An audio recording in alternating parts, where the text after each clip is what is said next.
Based on the confidential sources, Churaibari police arrested a drug peddler on Wednesday night. 1,950 pieces of Yaba tablets and 150 containers of brown sugar was recovered from him. Value of the recovered intoxicating substance will be above 2 lakh rupees.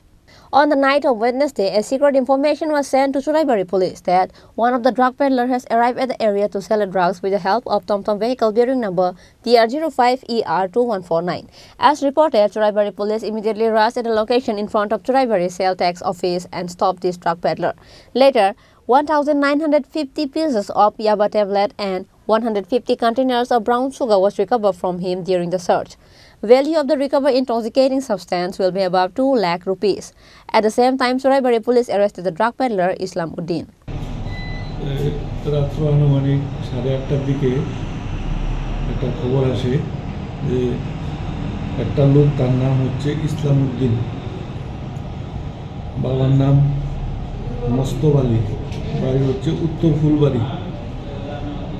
তার একটা টমটম গাড়ি, এই গাড়ি নিয়ে ঘুরে ঘুরে brown sugar আর ইয়াবা ট্যাবলেট বিক্রি করছে। খবর পাওয়ার সঙ্গে সঙ্গে আমরা ছুটে যাই এবং সেল ট্যাক্স গেট সংলগ্ন, চুরাইবাড়ি সেল ট্যাক্স গেট সংলগ্ন এলাকা থেকে ওই টমটম সহ লোকটাকে আটক করি। পরে টমটম তল্লাশি চালাই। টমটমের নাম্বারটা হচ্ছে TR05ER2149। টমটমটাকে যখন সার্চ করি তখন টমটমের সিটের নিচে এই ব্রাউন সুগারের কোটা 150টা কোটা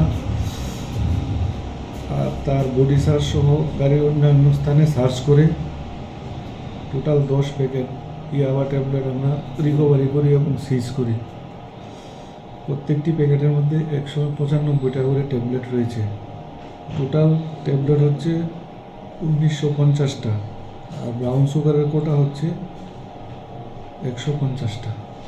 Churaibari police took a case under NDPS Act against him and he was presented to the court on Thursday. Bureau Report, Chini Khorang.